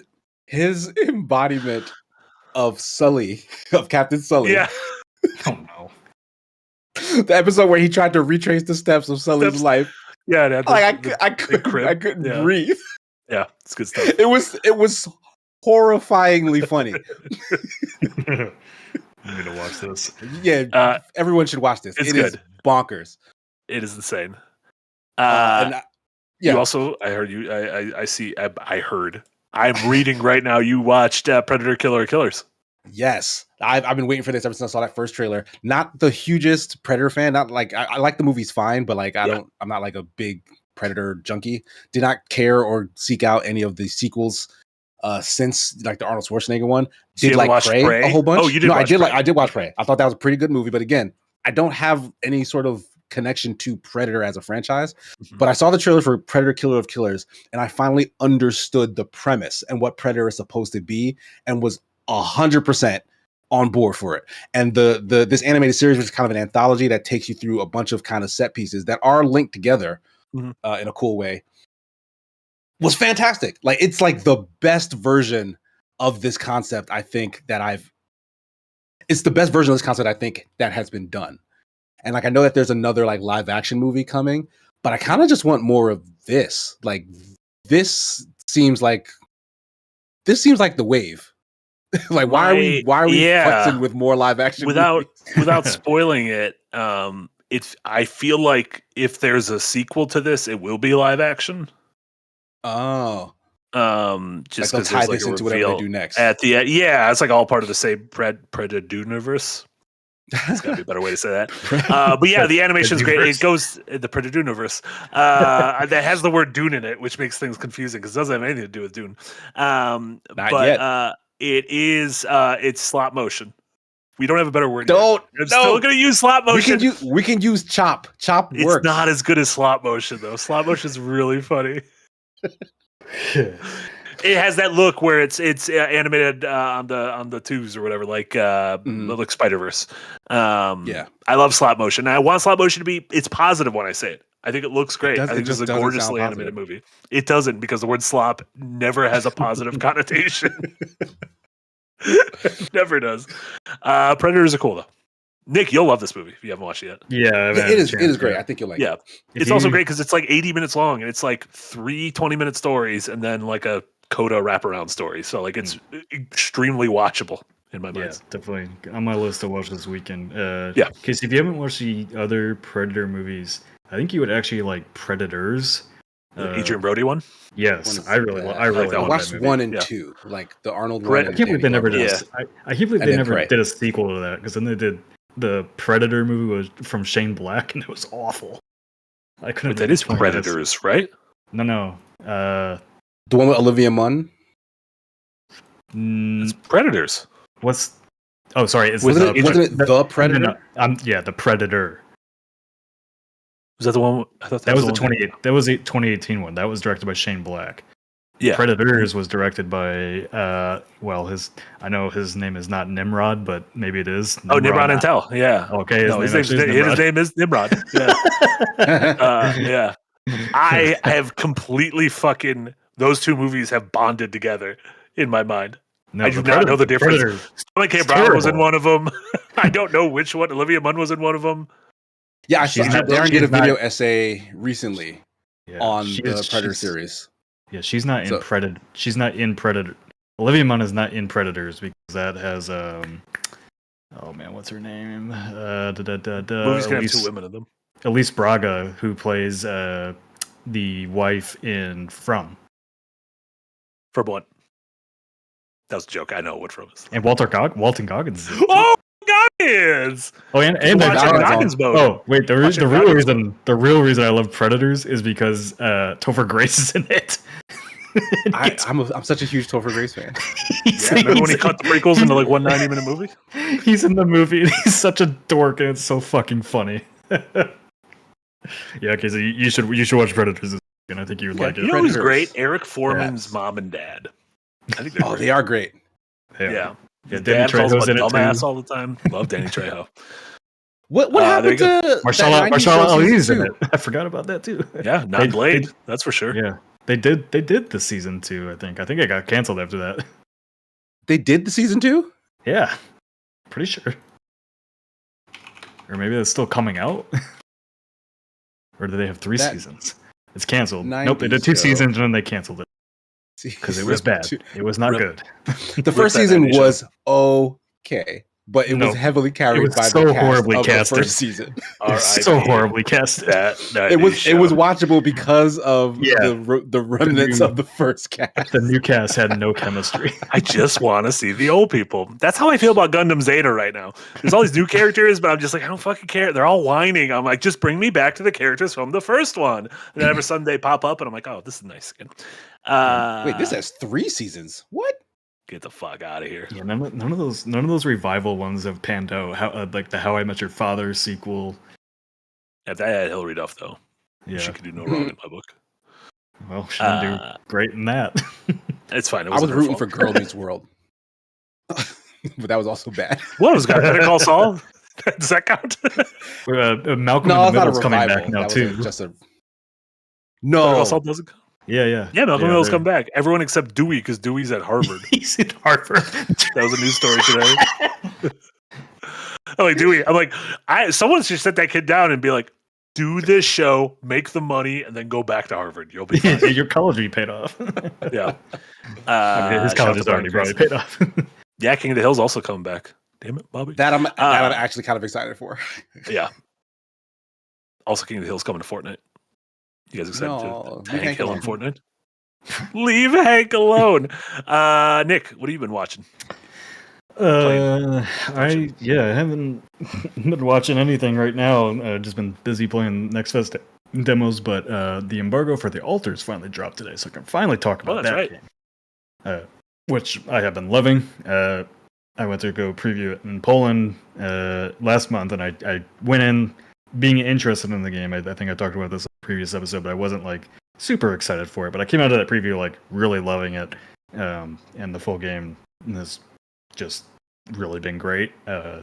It's very, very different for a multitude of reasons, but I love its mix of genres where you have the survival crafting, but you also have narrative. You also have kind of some Death Stranding-esque just kind of vibe. walking around trying to find things, and then lots and lots of character choices and tough decisions to make pretty much at all times. So really had a good time with it. It's just so different, and this year I think a lot of my favorite games have just been different and doing unique things, whether it's Kingdom Come Deliverance 2 or Prince or The Altars. Like those things like kind of all have really clicked for me this year. I don't want to talk about the story really at all because I don't want to spoil it, like if you're going to play it. But if like you were looking at this game on the outside and kind of thinking, oh, I don't like survival crafting games, like it's not really that. It has those elements, but they all feed back into the core loop of advancing the narrative, advancing the plot, or advancing your mission, unlocking new things. It's kind of got like a almost Fallout Shelter vibe to it too, where like your base, you're building out these new things, like new rooms, new storage units, all this kind of different stuff to serve the other altars that you have brought into the world. But you know, all the altars have their own personalities. There's really funny moments, really sad moments, there's really happy moments. Like just a really good game. Yahtzee's going to talk about it more next week, and as a small hint, he has very much liked it. So okay, but is it lengthy? It's like 25 hours, maybe. You can finish it faster than that, I think. And it is meant for multiple replays because you won't see all the altars or all the choices on your first playthrough. Because there's a lot of different altars to unlock and characters and all that kind of stuff. Well, just you ever altars. See the movie Moon? Yes. Is it anything like the movie Moon? I like the movie Moon. Oh, I was thinking I wasn't being sarcastic. That was the altars has reminded me of Moon every time I've seen it. I have not seen that movie. I was thinking of the Sam Rockwell. Yeah. I was thinking of the movie where the moon is crashing into the planet or whatever it's called. You're thinking of Moonfall. Moonfall. The movie that you purchased. Oh my god, it's another title with fall in it. No, I was talking about Moon with Sam Rockwell, directed by Duncan Jones. Yeah. Yes, I have not watched that. Okay. Yeah, definitely seems like a similar. I imagine maybe some inspiration, right? Yeah. Yeah. But yeah, it's really cool. I'm excited for this one because I know it's coming to Game Pass as well. I was gonna play through this game in the press account, but it's a little chunky for Steam Deck, and so I'll just wait till it comes in. It's not a combat focused game or anything. Maybe a bunch of kind of go out vibes, lots of dialogues. If you don't like games with lots of narrative, you may not be into this, but don't let the survival aspects turn you away from it, because it's not like you don't have to worry about your own water or food or anything like that. Like your altars need to have those things taken care of, but it's not like a meter that you track. It's like you can set like your altars all have jobs. So if your food runs out, you set like a uphold, and they will go and craft the food as long as you have the resources for it. Like they all kind of keep the base running together. So there's not like a lot of micromanaging, which is what bothers me with a lot of survival crafting games. Yeah, I'm excited for this one. Can you drink your own piss? I don't know. Okay. I don't think so. I'll once the game comes out tomorrow, and so I'll give it a little stress test and see if you can drink your own piss. Report back. Not enough games you get to drink your own piss. I think the right amount of games. You know what? If you want to start that genre, it's open for the taking, Marty. The Tinkle Guzzlers? I can do that. You been playing anything else, Nick? Yeah, so I'll talk more in depth about some of these. Well, maybe I don't know. There's a lot of games I've been enjoying from Next Fest, but one of the ones that really clicked for me last night was Wildgate, which is it's a PvEvP extraction game. But before you lose me, or before I lose you, it is almost like if you combine like I'll just explain the loop. I guess it's easier to explain it that way. So basically, you get into a match. You're on a ship with three other people. There's up to 4 people on a ship, and your main goal is to go find an artifact in this like giant map. And there are other players in other ships also trying to find that artifact. The same one. And you have to go to different locations within that map. So like derelict space stations or an asteroid or a ship dock or a bunch of different places, and you go in and basically complete a bunch of different objectives to unlock a loot room. So it could be you could be fighting waves of enemies, you could be solving a puzzle, you could be using your repair tool to fix something. Is I haven't done every different thing yet, but like there's multiple objectives. And then you get the loot room open and you get like things to upgrade your ship. So you might find a big cannon and you replace one of the cannons on your ship with that new cannon, or you get items that you can use to attack other players' ships with. So like you can get a bomb and you just basically leave it in your ship somewhere, and then when you want to go use it, grab it, you have to fly over to somebody else's ship outside of your ship and go place it on their ship, and then they have to find it and get rid of it before it explodes their ship. So if you like Sea of Thieves, like the ship-to-ship combat, this plays very similar to that. Yeah, that sounded a lot like Sea of Thieves as you were describing it. Yeah, but the main goal, though, is to get the artifact and escape through a wild gate.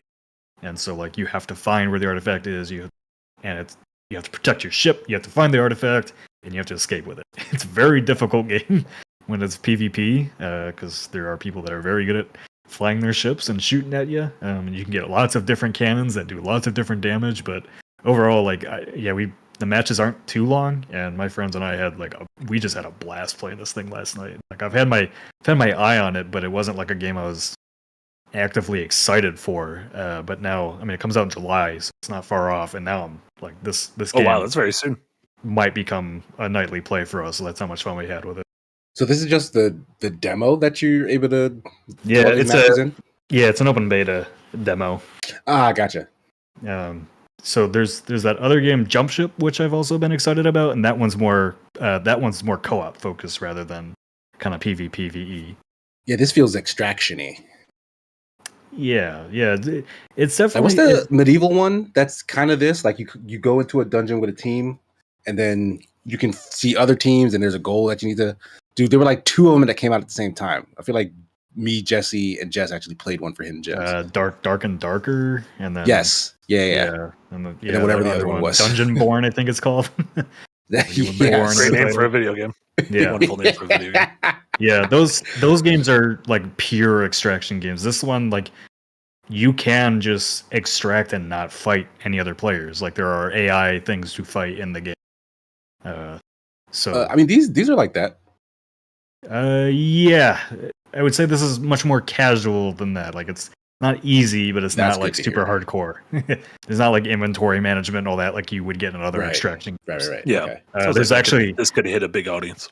Yeah, and there's also there's actually things to unlock in the game. So you level up and unlock new characters, you unlock new weapons, you unlock new gadgets and all that. It's not, not very much like the looter extraction stuff that you might be used to. Yeah, like the Tarkov leaning stuff, right? Yeah, definitely not that hardcore. Gotcha. Can you unlock Dig Dug? Maybe. He might be a weapon in the game. Do you imagine? Just let him burrow through that ship. Also ruckus. The other two demos that I wanted to talk about, one was the Devolver Digital game, that Ball-X Pit.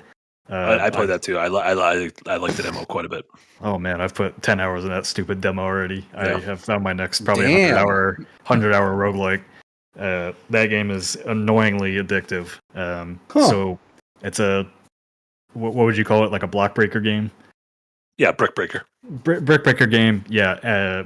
But like the addicting part comes in from all the different like combinations that you can get. So you get like different balls to shoot at the bricks, and it could be a flame ball, it could be a poison ball, it could be a ghost ball that just goes through them and causes damage. A bleed ball.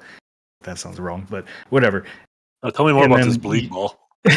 Yeah, as you fight things, as you saw on the screen there, you get like a fusion.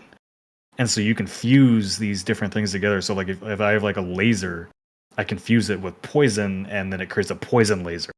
Or a ghost ball that lights things on fire. And so there's all these different combinations to find and unlock. And so like I've done everything that you can do in the demo, and like damn, I'm excited to play the full game and just kind of see how crazy things can get, because I haven't seen half of the stuff going on even on the trailer here yet. Yeah, it's the style's really great. I love the sound design is great. And just the setup of the game of like a giant fucking thing hits the earth and causes a massive crater, and then you almost like made an abyss. Like you're like, oh well, we're gonna try to slowly make our way down it in this elevator, and as you go down, you need to have these fucking fights against monsters. But yeah, it works really well. Yeah, I had to turn down my speakers because the sound was on. It's so bassy. You were in the ball pit. Yeah. And then last game is another kind of simple game, but it's a survivors, like a vampire survivors, like Terratech Legion. So this one is very simple. It's very much a shoot everything on screen, survive type game. But the unique one of this is that you get to build your vehicle with all these different things. Like you can create whatever the fuck you want, and it is really really fun finding all the different weapons and basically just using a car to get through these things, and destructibility, and there's just if you like things blowing up on screen, it's real good. It's just all I like things blowing up. Time. Yeah, I'm a simple man. I like things blowing up. I'm a simple man. Blow that shit up. Yeah, the building the car part is very fun and can also be very stupid because like you're like, oh, this is gonna work. This is gonna look really good, and then you build a car that's too like heavy at the back, and your wheels are just up in the air the whole time as you're trying to survive. Eric asks, is this a sequel to Terratech or an updated version? Is Terratech already a thing? I've never heard of Terratech until right now. Yeah, I hadn't either until I got the game in my inbox. I think Terratech is like a long-running series of different games. Yeah, so there was a Terratech back in 2018. Yeah, there's a Terratech World that came out in 2024. Okay, so this sounds like a new game in the Terratech series. Yeah, I think. Yeah, and it's probably the most popular because it's the most simple one. I love that. People love simple. Yeah. But it's kind of funny. Like you can seemingly take any game and make a survivors like with. Even Temtem did it. So they made a Temtem Survivors? Yeah. Get out of town. Get out of town. Temtem Survivors. Oh, it's called Temtem Swarm. Temtem Swarm. There you go. Yeah, there's a ton of oh sorry, what were you saying, Casey?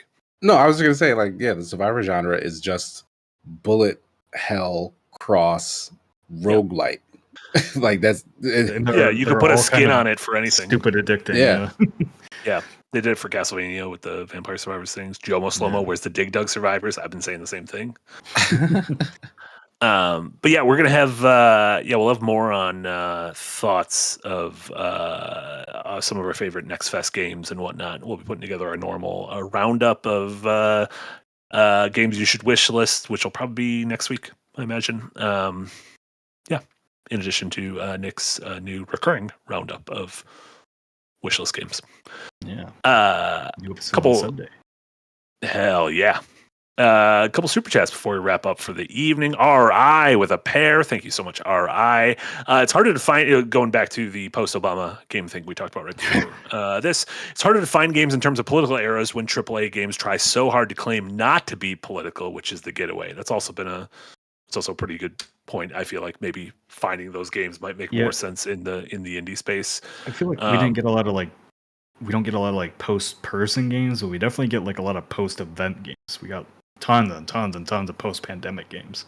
Oh, sure. Yeah. Or pre-pandemic games like Death Stranding. Sometimes Kojima just knows what's going on.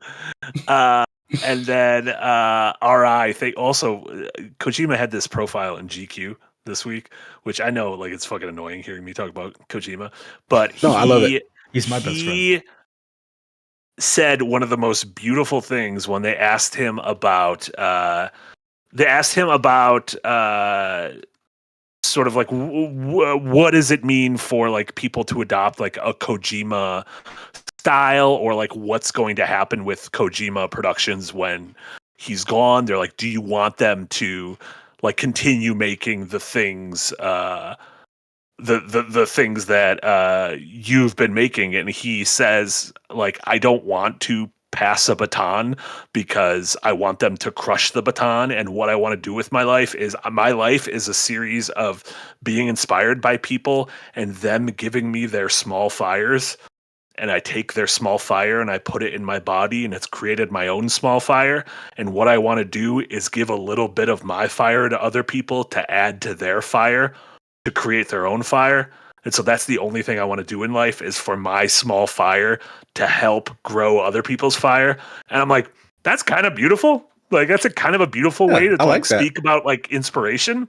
And also look at the way he sits in a theater. I like it. What do you think he's watching? I think it's great. If he didn't Captain like the Marvel? movie, he would just be like watching Captain Marvel 2. Watching Captain Marvel 2.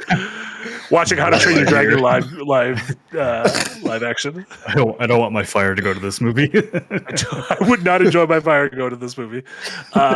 He also at one point someone said he said something and the interviewer said, "Oh, it's like the movie Coco." And Kojima was like, "Good movie." And the interviewer said, "Do you have Letterboxd?" Kojima said, "Letterboxd," and then said, "I pulled up the app and showed it to him. He says he must have it." The interviewer says, "Scorsese has it." And then Kojima responds, "If Scorsese's doing it, I can't criticize Scorsese. He is the second god. The first is George Miller, director of Mad Max and Babe." There are two gods. The first is George Miller. The second is Scorsese. That's great. He is the second god. What a doofus. What a great man. I have not watched. I'm usually immune to spoilers. I've not watched any of the new Death Stranding footage. They showed like a shit ton of it at the premiere last week. And I'm like, I can't. I just want to go in. I want to go in blind. Yeah, You're gonna stay blind. Like it's not gonna make any sense to you.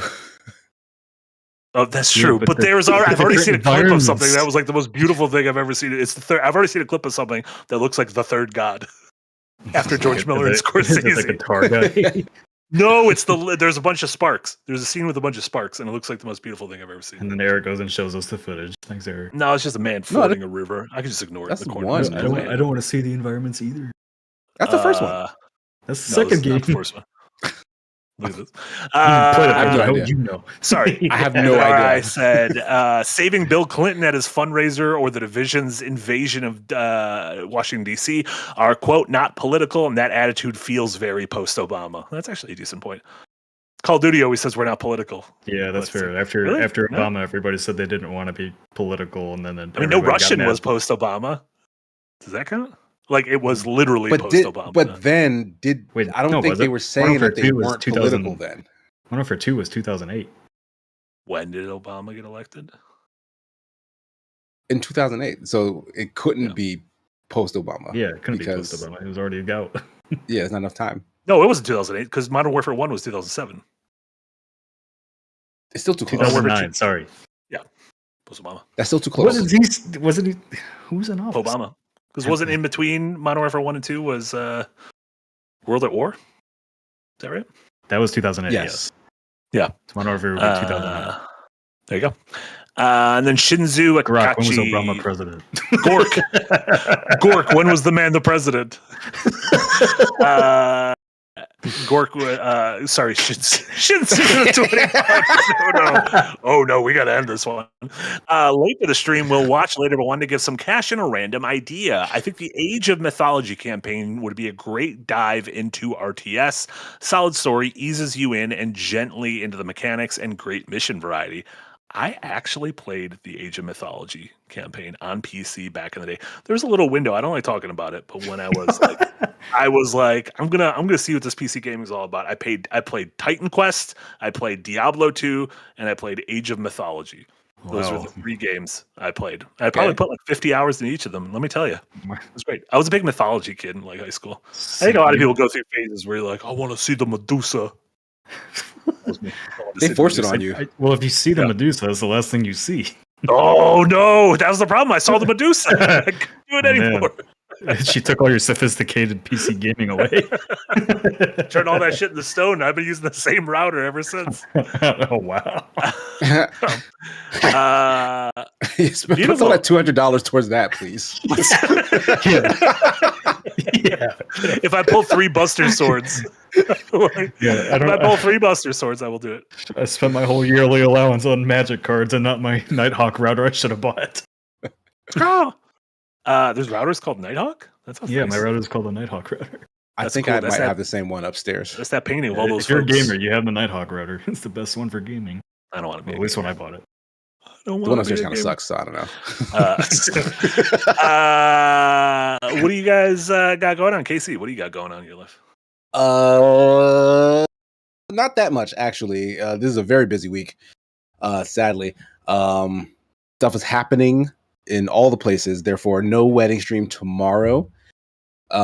But will I be here Sunday for Super Smash Sunday? Find out. Follow my Twitter. No, not my Twitter. Do not follow that because I don't use it anymore. Follow my Blue Sky or any other socials at SigmaGears9, and I'll let you know if we're smashing on Sunday. Hubba hubba. Nick, Probably what do you smash got going on?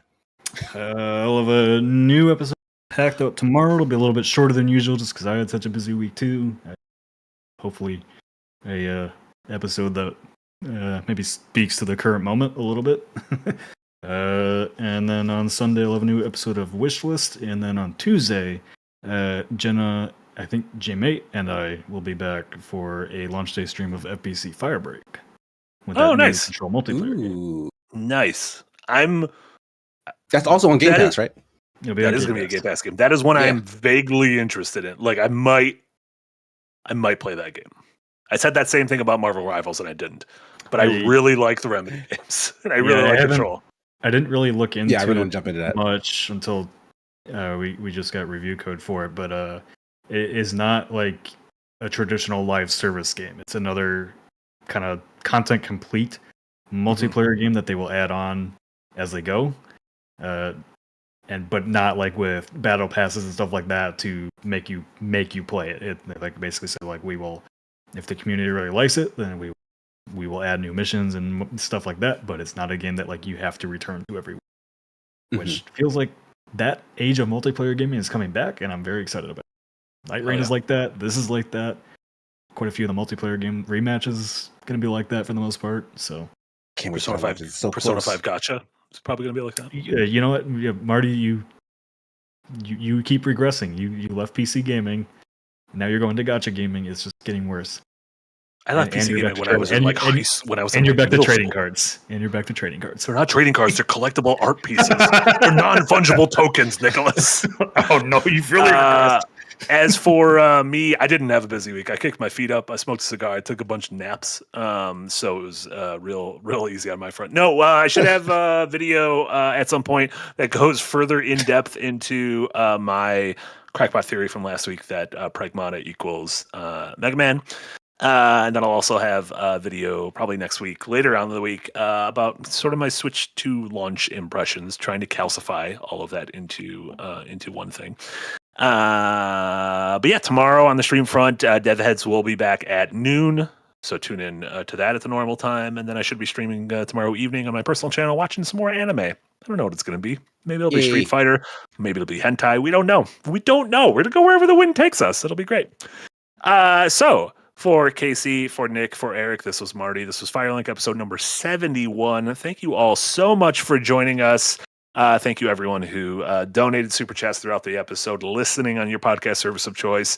And of course, all those folks who support us over on Patreon.